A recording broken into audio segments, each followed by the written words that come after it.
Hello commandos, welcome to Biomentics classes online. और electrochemistry में हम लोग बात कर रहे थे नर्स्ट इक्वेशन और उससे रिलेटेड प्रॉब्लम्स के बारे में। और उसमें मैंने आपको एक्स्ट्रा एडिशन में log, anti log, how to calculate the log and anti log without log table, without calculator, उसके बारे में हम लोगों ने अभी तक डिटेलिंग किया है। ठीक है, अब हम बात करेंगे अगले टॉपिक पर। तो एक क्वेश्चन और कर लेते हैं हम लोग, डेल्टा जी स्टैंडर्ड निकालने के लिए एक क्वेश्चन और कर लेते हैं। उसके बाद फिर हम बात करेंगे अगले टॉपिक पर, और वो अगला टॉपिक हमारा होगा फैराडेज इलेक्ट्रोलाइट्स। इलेक्ट्रोलाइट्स के बाद नॉन इलेक्ट्रोलाइट्स, और उसके बाद बात करेंगे फिर फैराडेज लॉ के बारे में। तो चलिए एक क्वेश्चन और करते हैं। The standard electrode potential for Daniell cell, the standard electrode potential the standard electrode potential for Daniell cell, the standard electrode potential for Daniell cell, Daniell cell के लिए मानक इलेक्ट्रोड विभव, standard electrode potential for Daniell cell is 1.1 volt. Standard electrode potential for Daniell cell is 1.1 volt. Daniell cell के लिए मानक electrode विभव का मान 1.1 वोल्ट है। Calculate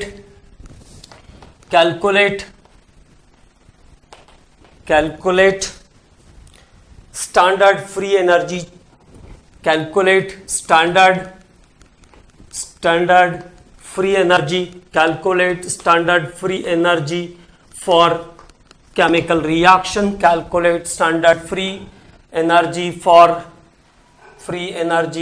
chemical reaction, calculate standard free energy for chemical reaction। तो chemical reaction के लिए standard free energy को calculate करना है। calculate the standard free energy for chemical reaction, and the reaction is zinc solid plus copper plus 2 aqueous is converted into zinc 2 plus copper solid। ठीक है, इस chemical reaction के लिए हमें standard free energy change calculate करना है, क्योंकि अगर रिएक्शन केमिकल इक्विलिब्रियम पर है तो उसका फ्री एनर्जी डेल्टा जी जो है वो क्या होगा, जीरो होगा। It's delta G is zero and electrode potential is also zero. But standard electrode potential आपको गिवन है 1.1 वोल्ट और स्टैंडर्ड फ्री एनर्जी आपको निकालना है। तो the formula for calculation of standard free energy is delta G equal to minus NFE standard. Okay, the formula for calculation of delta G standard free energy change equal to minus NFE standard. Okay, so now the electron change in the reaction is 2 zinc plus 2। तो zinc से zinc plus 2 पर गया, इसका मतलब जो इसका electron change है वो कितना हो जाएगा, 2 हो जाएगा। तो delta G standard equal to -2। Faraday number का कॉमन वैल्यू 96500 कूलम्स, और मैंने आपसे कहा कि अगर ये स्पेशली वैल्यू कुछ 964 965 कुछ भी दिया होगा तो आप उसको पुट कर सकते हैं, कोई दिक्कत नहीं है। But the normal taken value is 9600 Coulomb's, लेकिन नॉर्मल जो वैल्यू है वो कितनी है, 96500 कूलम्स है। और इलेक्ट्रोड पोटेंशियल की वैल्यू कितनी है, 1.1 वोल्ट है। ठीक, तो यहां से जब आप standard free energy change calculate करेंगे तो यह आ जाएगा -212 किलो जूल्स पर मोल। तो the standard free energy change is calculated by -NFE। केवल फॉर्मूला ध्यान रखना है, standard free energy change equal to -NFE। Formula is delta G standard equal to minus NFV standard. Okay, तो standard free energy change is calculated by minus NFV। क्या observe करना है? Number of electron exchange को observe करना है। Number of electron exchange यहाँ पे कितने हैं? 2 है। नंबर ऑफ इलेक्ट्रॉन एक्सचेंज कितने हैं? 2 है। फैराडे नंबर की वैल्यू कितनी है? 96500 Coulomb's. It is the Faraday number, or electrode potential is given in the standard electrode potential is given in the question, that is 1.1 volt. Okay, so now this is the question based on the cell reaction, standard free energy for cell reaction. तो ये cell reaction का standard free energy निकालने का question है। ठीक है, अब अगला टॉपिक जिस पे हमें बात करना है वो है फैराडेज लॉ। तो फैराडेज लॉ को स्टार्ट करने से पहले कुछ पॉइंट्स पर हम बात करेंगे, फिर फैराडेज लॉ स्टार्ट करेंगे। तो अगला पॉइंट है जिसके बारे में हम बात करेंगे वो है electrolyte, electrolyte and non electrolyte, electrolyte and non electrolyte. What is the meaning of electrolytes and non electrolyte? तो पहले बात कर लेते हैं इलेक्ट्रोलाइट्स के बारे में, और कई बार हम लोग इस पे बात भी कर चुके हैं। Electrolytes are those substances which allow the flow of electricity from its aqueous solution or molten state। वो पदार्थ जिनके जलीय विलयन अथवा पिघली हुई अवस्था से विद्युत धारा प्रवाहित हो जाती है उनको हम कहते हैं विद्युत अपघट्य, इलेक्ट्रोलाइट। तो electrolytes are those substances which allow the flow of electricity, allow the flow of electricity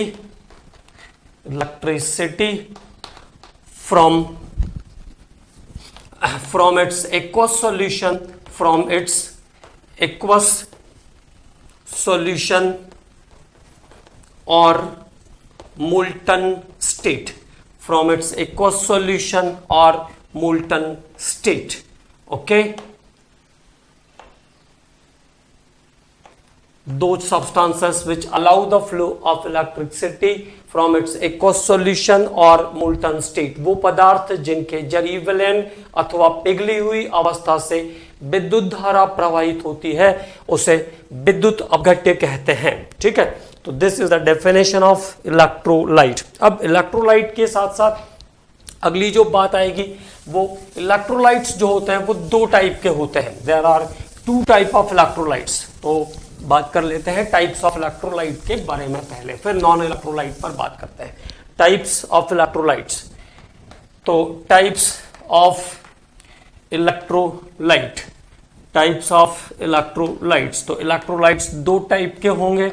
number 1 strong electrolyte, strong electrolyte, प्रबल विद्युत अपघट्य, strong electrolyte. And number 2 is the weak electrolyte, weak electrolyte, strong electrolyte and weak electrolyte. तो the electrolytes are of 2 types, electrolytes are of 2 types, मतलब विद्युत अपघट्य 2 प्रकार के होते हैं, प्रबल विद्युत अपघट्य और दुर्बल विद्युत अपघट्य। तो electrolytes are of 2 types, that is strong electrolyte and weak electrolyte. कौन कौन से हैं वो टाइप? स्ट्रॉन्ग इलेक्ट्रोलाइट और वीक इलेक्ट्रोलाइट। अब हम बात करेंगे स्ट्रॉन्ग इलेक्ट्रोलाइट के बारे में। स्ट्रॉन्ग इलेक्ट्रोलाइट, तो स्ट्रॉन्ग इलेक्ट्रोलाइट्स का मीनिंग है substances which are almost completely ionised, substances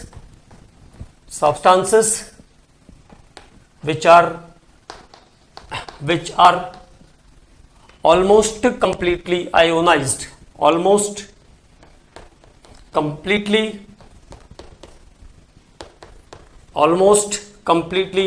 ionized, वो पदार्थ जो लगभग पूर्णतः आयनित हो जाते हैं। The substances which are almost completely ionized, वो सब्सटेंस जो ऑलमोस्ट कंप्लीटली आयोनाइज हो जाते हैं उनको हम कहते हैं स्ट्रॉन्ग इलेक्ट्रोलाइट। जैसे सॉल्ट आपके हमेशा स्ट्रॉन्ग इलेक्ट्रोलाइट होते हैं, NaCl, KCl, NH4Cl। सॉल्ट का सोर्स कुछ भी हो, सॉल्ट का सोर्स कुछ भी हो, it means may be obtain from weak acid weak base, strong acid weak base, strong acid strong base, any one of the source of the salt. Okay, तो salts are always strong electrolyte. एक बात ध्यान रखेंगे, salts are always strong electrolyte. Okay, तो salt हमेशा strong electrolyte होते हैं. Salts are always strong electrolyte other than H2SO4 है, sulfuric acid है, HCl है. तो this is the category of the strong electrolyte, NaOH, KOH. तो ये वो सब्सटेंसेस हैं जो एज अ स्ट्रॉन्ग इलेक्ट्रोलाइट जैसा बिहेव करते हैं. तो वो सब्सटेंस जो एक्वस सॉल्यूशन या मोल्टन स्टेट में ऑलमोस्ट कंप्लीटली आयोनाइज हो जाते हैं, उनको हम कहते हैं स्ट्रॉन्ग इलेक्ट्रोलाइट. ठीक है, अब बात करते हैं इसके बाद वीक इलेक्ट्रोलाइट के बारे में. About weak electrolyte. तो वीक इलेक्ट्रोलाइट्स क्या होंगे? Substances which are less ionized.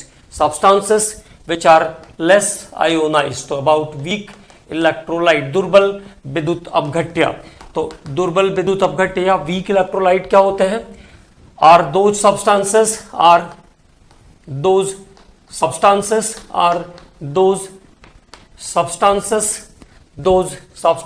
which are less ionized. वो सब्सटेंस जो कम आयोनाइज होते हैं. दो substances which are less ionised in aqueous solution और मोल्टन स्टेट. तो वो सब्सटेंस जो लेस आयोनाइज्ड होते हैं उनको हम कहते हैं weak electrolyte, like H2CO3, ammonium hydroxide, NH4OH. ठीक है, तो ये कुछ ऐसे सब्सटेंसेस हैं जो लेस आयोनाइज्ड होते हैं, उनको हम कहेंगे वीक इलेक्ट्रोलाइट. तो ये बात हो गई इलेक्ट्रोलाइट्स के बारे में. Electrolytes are the substances which allow or which give the passage to electricity from its aqueous solution or molten state. Okay, और स्ट्रॉन्ग और वीक की कैटेगरी फिर इसमें हम कैसे जस्टिफाई करते हैं? जो वाटर में डालते ही कंप्लीटली आयोनाइज हो जाएंगे या मोल्टन स्टेट में लाने पर कंप्लीटली आयोनाइज हो जाएंगे. जैसे हम नमक को पानी में डालेंगे तो पूरा का पूरा डिसॉल्व हो जाएगा.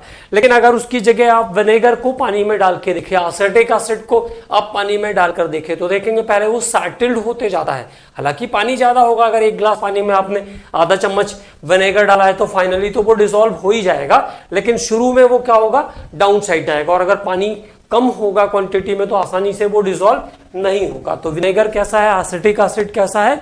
वीक इलेक्ट्रोलाइट है. ठीक, तो as same as strong electrolyte और वीक इलेक्ट्रोलाइट की बात हो गई. अब बात करते हैं हम नॉन इलेक्ट्रोलाइट के बारे में. तो what are the non electrolytes? विद्युत अनपघट्य, नॉन इलेक्ट्रोलाइट. तो नॉन इलेक्ट्रोलाइट्स क्या होते हैं? Are those substances which do not allow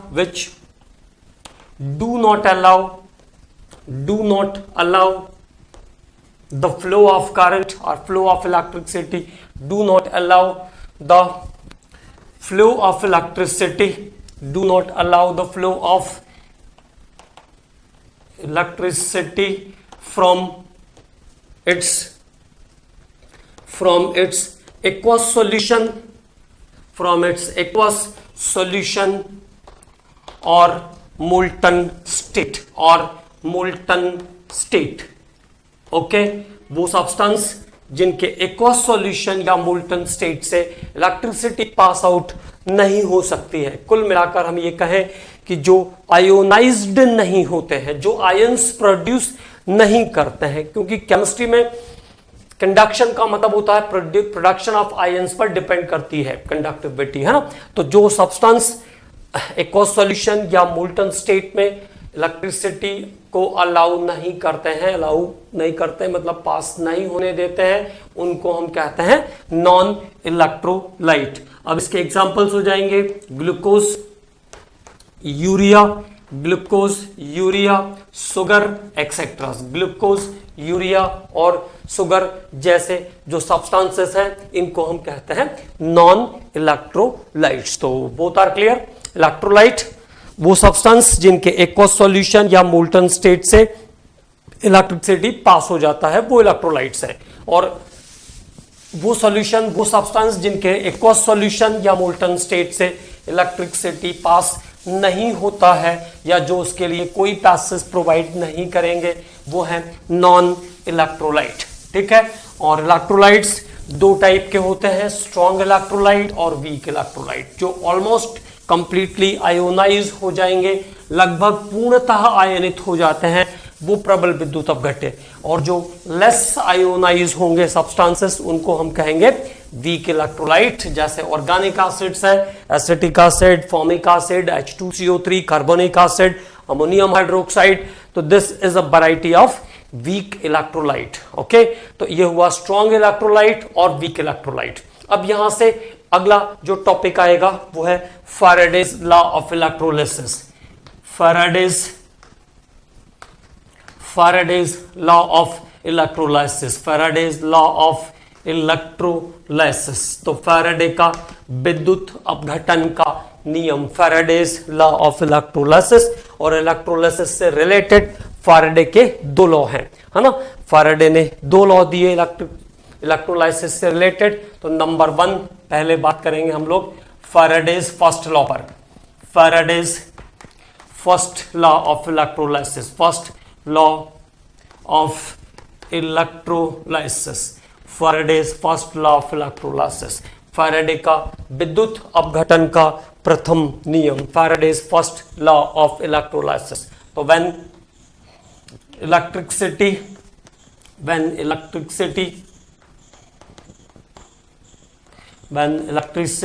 is passed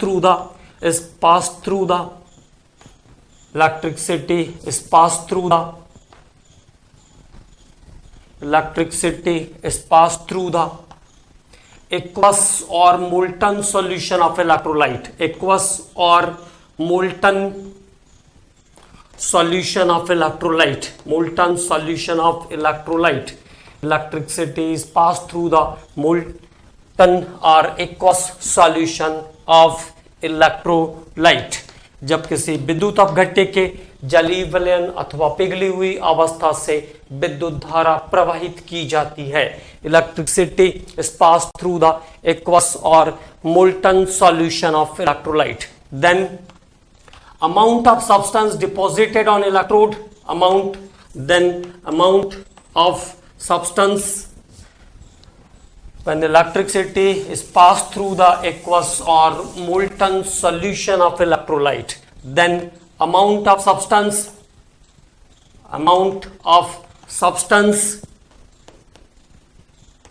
deposited on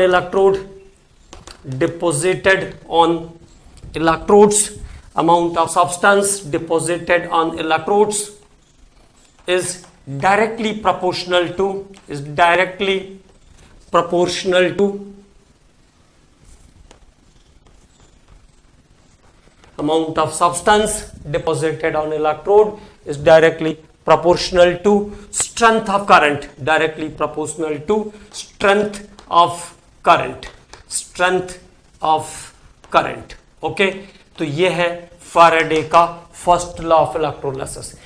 when electricity is pass through the aqueous और molten solution of electrolyte, then amount of substance deposited on electrode is directly proportional to strength of current.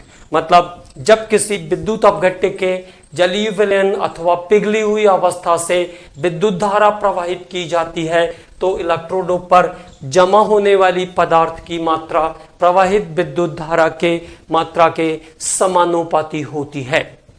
ठीक है, तो electricity is pass through the aqueous और molten solution of electrolyte, then amount of substance deposited on electrode is directly proportional to strength of current. मतलब जितने देर तक आप electricity pass करोगे, जितने स्ट्रेंथ की और जितने टाइम तक इलेक्ट्रिसिटी पास करोगे, उतना सब्सटेंस इलेक्ट्रोड पर जमा हो जाएगा। जैसे मान लीजिए हमको कॉपर सल्फेट में से कॉपर को निकालना है या कॉपर को हमें प्यूरिफाई करना है, तो जितनी देर तक हम इलेक्ट्रिसिटी पास करेंगे उतना सब्सटेंस जितने स्ट्रेंथ, जितने टाइम तक इलेक्ट्रिसिटी पास करेंगे उतना सब्सटेंस डिपॉजिट होता जाएगा। तो this is the first law of electrolysis. तो first law is express as m equal to I into T. m is proportional to I into T. m is proportional to I into T और m equal to ZIT। ये है first law, है ना। इसका mathematical expression कैसा है? m is proportional to I into T. I is the current in amperes and T is the time. तो जितने एम्पियर का करंट जितने ज्यादा देर तक पास करोगे उतना सब्सटेंस डिपॉजिट हो जाएगा, ऐसा कहा फर्स्ट लॉ ने। m is proportional to I into T और m इक्वल टू ZIT। तो m इक्वल टू ZIT, यहां पर ये वैल्यू इसकी हो जाएगी, ठीक है। अब बात करते हैं हम, इसके बाद ये हुआ आपका m is proportional to I into T, ठीक है। तो m इक्वल टू ZIT। तो एक एक टॉपिक पर बात कर लेते हैं, m एक एक पॉइंट पर, है ना। m is the mass of substance, mass of substance, mass of substance जो डिपॉजिट होगा, mass of substance deposited, mass of substance deposited, mass of substance deposited is m। I is the current, I is the current in amperes, I is the current in amperes और T is the time in second। Time को आपको हमेशा second में change करके रखना है, ये ध्यान रखना है। तो T is the time in seconds। T क्या है? टाइम है सेकंड में। एंड Z के बारे में अलग से थोड़ी बात कर लेते हैं। तो Z क्या है उसके बारे में अलग से बात करेंगे, है ना। तो ये चीजें हो गई। I is the current, T is the time in seconds और M आपको पता चल गया है mass of the substance. Now Z is called electrochemical equivalent, electrochemical equivalent, electrochemical equivalent, विद्युत रासायनिक तुल्यांक, विद्युत रासायनिक तुल्यांक। Z is the electrochemical equivalent and it is calculated by equivalent weight,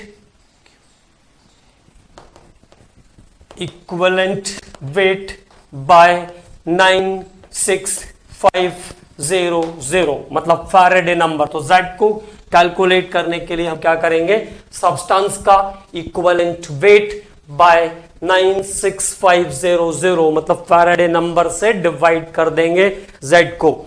तो सॉरी, इक्विवेलेंट वेट को फैराडे नंबर से divide करेंगे तब मुझे क्या मिल जाएगा? Z मिल जाएगा, है ना। तो ये Z का कैलकुलेशन भी ध्यान रखेंगे कैसे निकालना है। तो this is about the Faraday's first law of electrolysis. केवल इतना ध्यान रखना है, m इक्वल टू ZIT और Z कैसे निकलेगा? E by 96500, E by 96500 is the calculation of Z।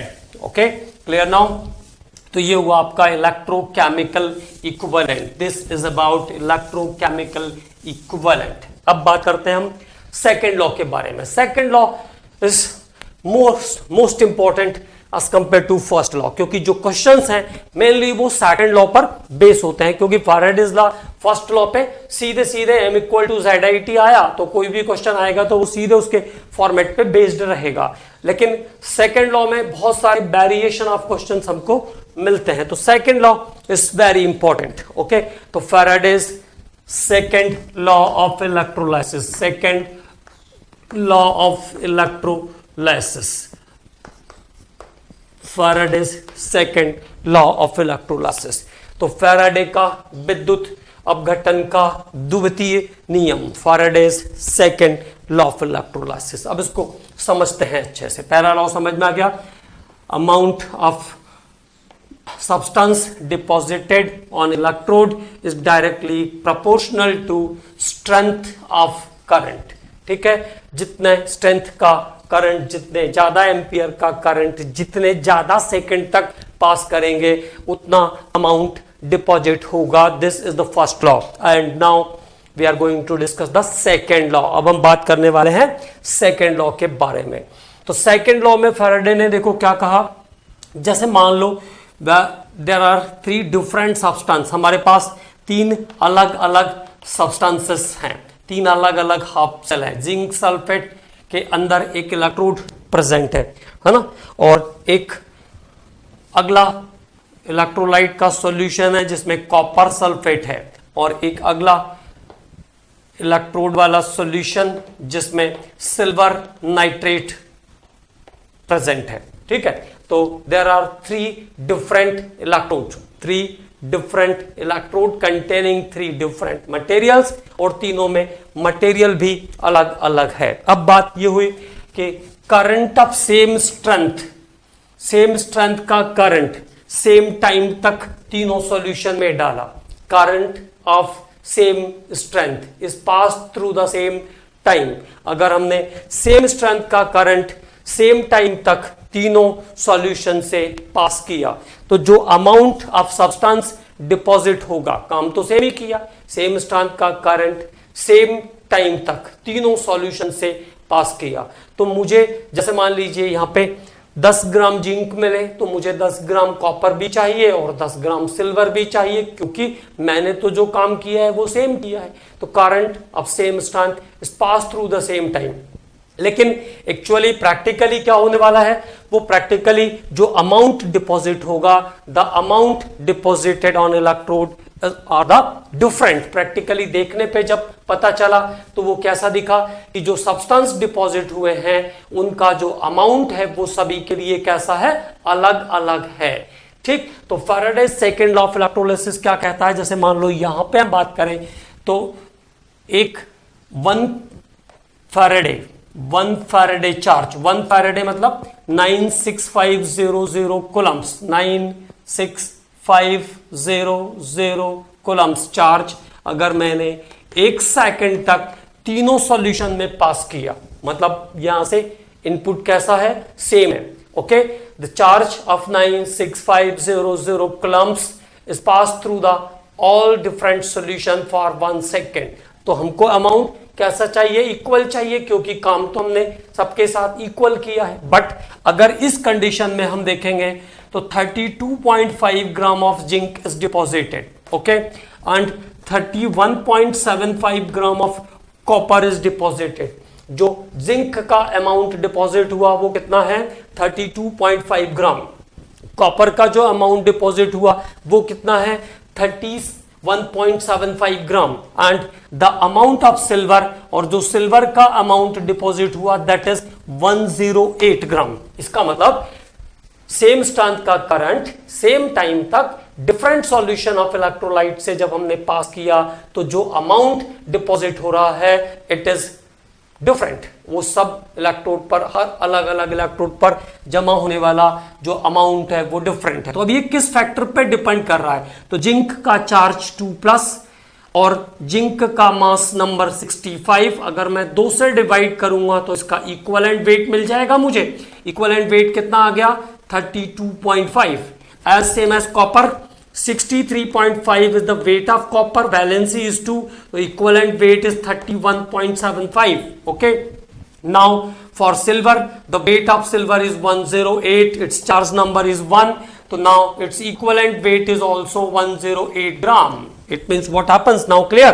So when current of same strength is passed through the same time from different solution of electrolyte, then amount of substance deposited on electrode is directly proportional to the equivalent weight of the substance, is directly proportional to the equivalent weight of the substance। मतलब वो current पर depend नहीं कर रहा है, time पर भी depend नहीं कर रहा है, वो किसके ऊपर डिपेंड कर रहा है, जो सब्सटेंस डिपॉजिट हो रहे हैं उनके इक्विवेलेंट वेट पर डिपेंड कर रहा है। अगर हमने 2 फैराडे चार्ज या 2 × 96500 कूलम्स चार्ज पास किया होता तो 32.5 × 2 मतलब 65 ग्राम जिंक डिपॉजिट हो जाता और 63.5 ग्राम कॉपर डिपॉजिट हो जाता, and that in that case the deposited amount of silver is 216 और 216 ग्राम चांदी जमा हो जाती। It means the substances deposited on electrode is depends on the equivalent weight of the substance. Okay, तो now Faraday's second law is clear। तो ये है Faraday's second law। हम लोग अब बात कर रहे हैं Faraday's second law के बारे में।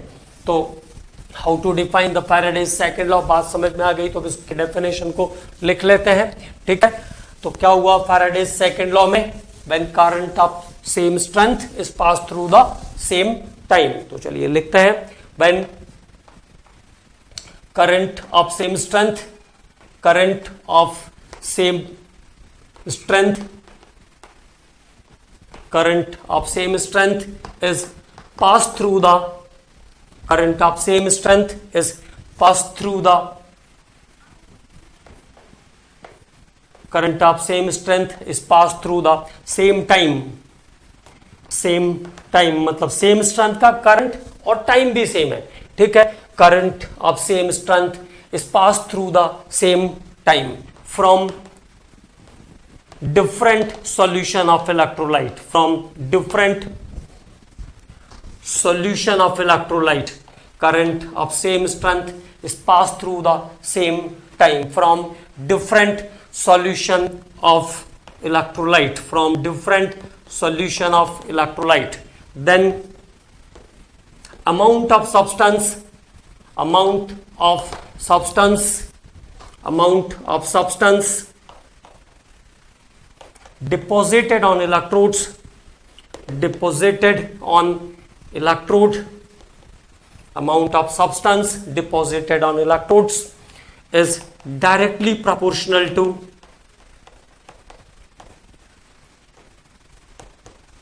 directly proportional to equivalent weight of the substance,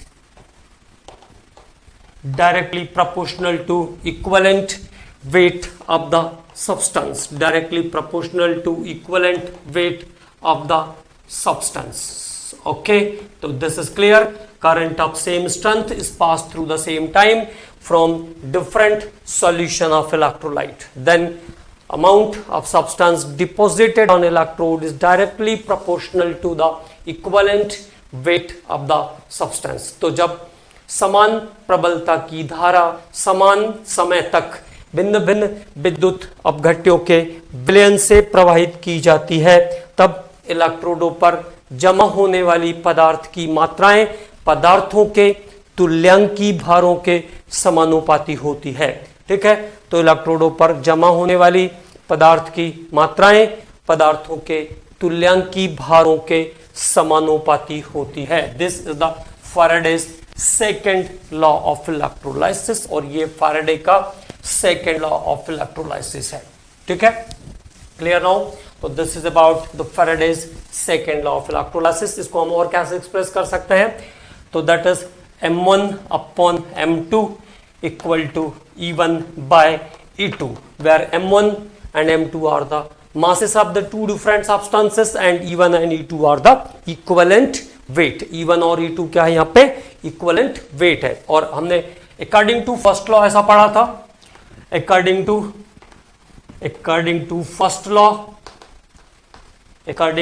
first law हमने ऐसा पढ़ा, m equal to Z I T, m equal to Z I T, ठीक है। तो now m is express as z1 I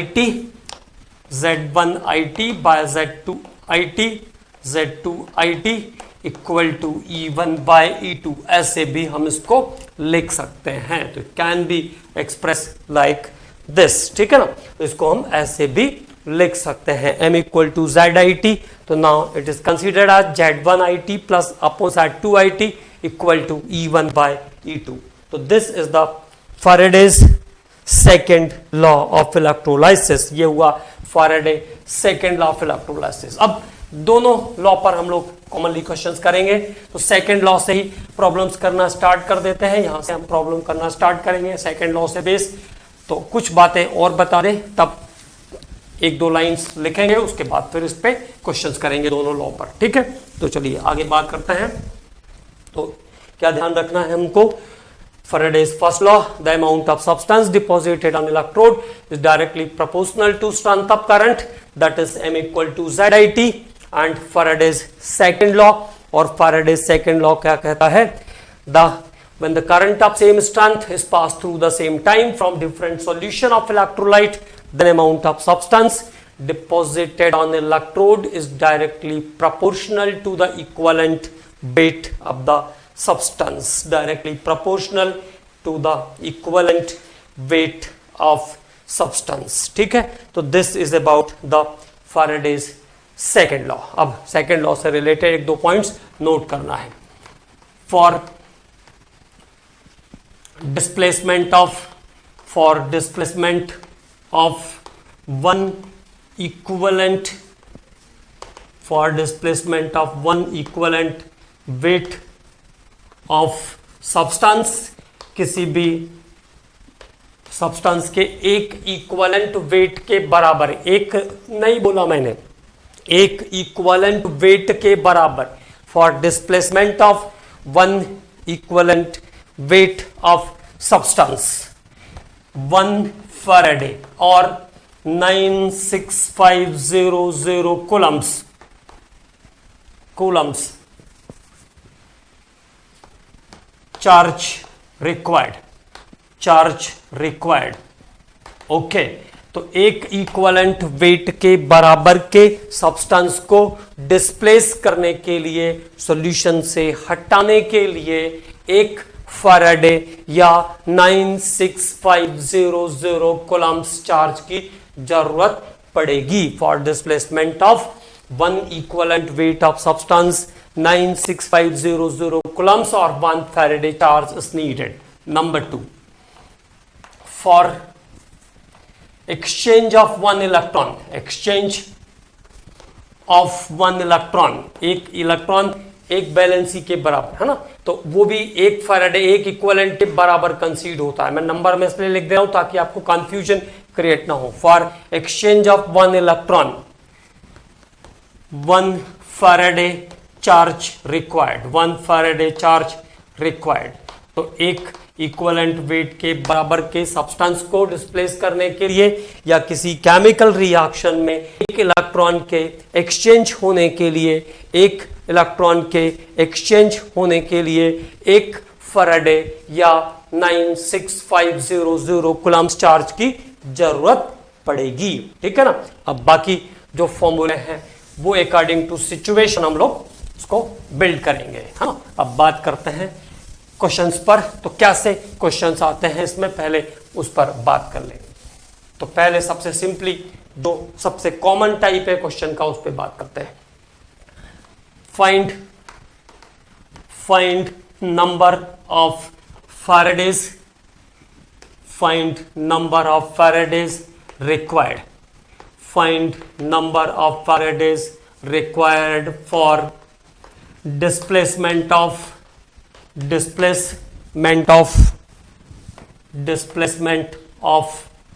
find number of Faradays required for displacement of amount of aluminium given, amount of aluminium given. तो given amount of aluminium को displace करने के लिए किस amount के लिए कितने फैराडे चार्ज चाहिए, ये हमको सॉल्व करना है। ठीक है, तो that amounts are given 27 gram of aluminium, 13.5 gram of aluminium, 18 gram of aluminium और 9 gram of aluminium and that is 54 gram of aluminium. ये एल्यूमिनियम के अमाउंट्स दिए हुए हैं। कुछ ऑड नंबर भी हो सकता है, कोई फर्क नहीं पड़ता, आप सीख जाओगे तो क्या सब निकाल लोगे, है ना।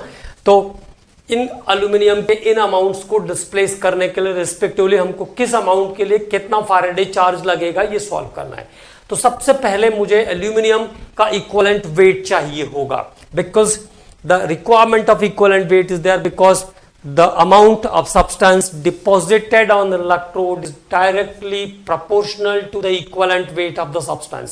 मतलब एक फैराडे अगर चार्ज डालता हूं मैं, 96500 कूलम्स चार्ज अगर मैं प्लेस करता हूं तो कितना, एक इक्विवेलेंट वेट के बराबर का अमाउंट डिस्प्लेस होगा। तो एल्यूमिनियम की वैलेंसी 3+, ट्राईवैलेंट है एल्यूमिनियम, तो इक्विवेलेंट वेट निकालना है। वेट कितना होता है एल्यूमिनियम का, 27, वैलेंसी कितनी, 3, और फॉर्मूला है इक्विवेलेंट वेट निकालने का, This is the formula of equivalent weight, molecular weight by valency, molecular weight by valency.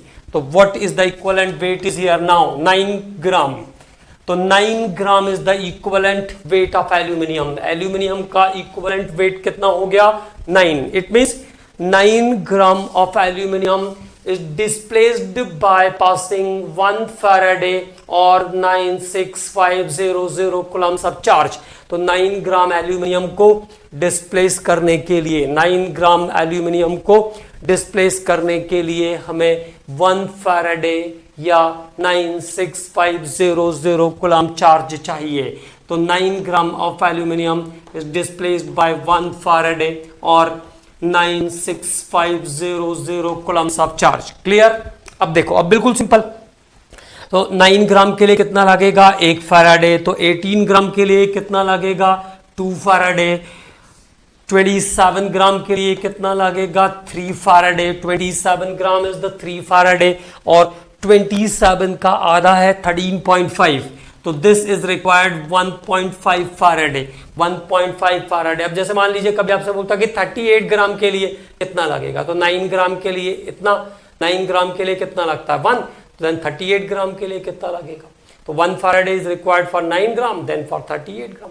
ठीक है, तो आराम से कैलकुलेट हो जाएगा, ऐसा कुछ नहीं. मैंने डाटा ऐसा लिया जो आसानी से आपको मैच करता हुआ दिखे, है ना. तो 9 gram is displaced by 1 Faraday. 18 gram displaced by 2 Faraday. 27 gram displaced by 27 gram of aluminium. It means 1 mole of aluminium. This is 1 mole of aluminium. तो कभी 1 मोल एल्यूमिनियम डिस्प्लेस करना है तो 1 मोल में कितने इक्विवेलेंट है? 3 इक्विवेलेंट है. एक इक्विवेलेंट के लिए कितना लगेगा? 1 Faraday. तो 9 ग्राम के लिए कितना लगता है? 1 Faraday. 27 के लिए कितना लगेगा? 3 Faraday. तो for 1 mole of aluminium the required Faradays are 3. Okay, तो now 3 Faraday for 27 gram of aluminium. अब 54 देखो कैसा है, डबल है 27 का. तो how many Faradays are required? 6 Faradays charge is required to displace 54 gram of aluminium. तो now this is the question based on Faraday's second law, और सबसे इंपॉर्टेंट टाइप है ये क्वेश्चन का, है ना. अगला क्वेश्चन जिसमें हम लोग मेटल चेंज करते हैं, 1-2 इसी तरीके के क्वेश्चंस और सॉल्व करते हैं जिससे सभी चीजें आपको बहुत ही क्लियर हो जाए. ओके, तो नेक्स्ट बात करेंगे how many Faradays are required for displacement of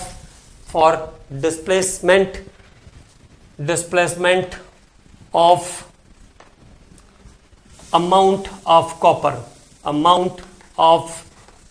given amount of copper. तो कॉपर के कुछ अमाउंट्स मैं आपको दे रहा हूं, उनके लिए किस कंडीशन में कितने Faraday चार्ज लगेगा इसको सॉल्व करना है. ओके, तो that is 63.5 gram of copper,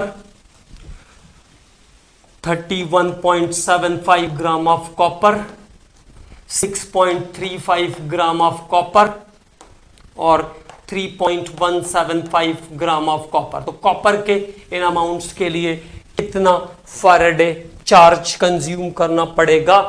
Coulomb's में पूछेंगे तो आपको 96500 के इक्वल लेना है 1 Faraday को, उससे इक्वेट कर लेंगे, है ना. तो 63.5 gram of copper, 31.75 gram of copper, 6.35 gram of copper and 3.175 gram of copper. तो सबसे पहले क्या बात चाहिए मुझे? कॉपर चार्ज कितना? 2 प्लस, तो बैलेंसी इज 2. वेट कितना कॉपर का? 63.5. Charge number is 2.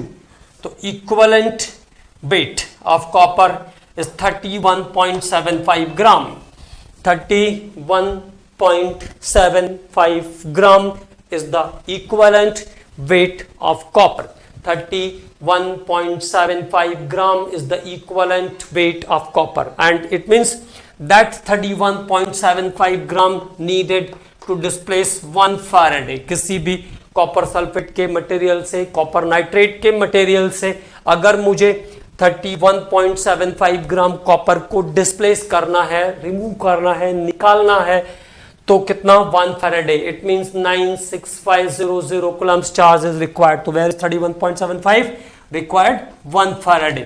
तो 63.5 is that just 2 times. So it requires 2 Faradays.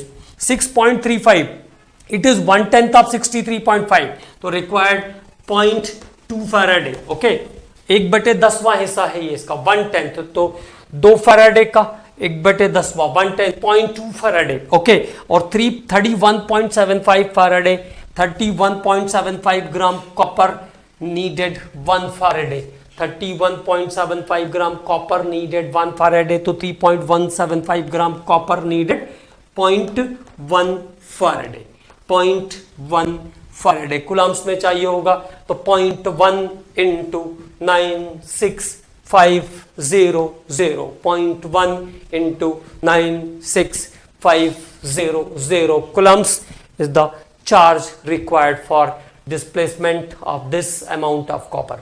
In the next lecture, we are going to discuss some more problem related to the Faraday's first law and second law of electrolysis, and then start the conductance, metallic conductance and electrolytic conductance, मतलब modern electro के बारे में बात करेंगे। Okay commandos, thank you.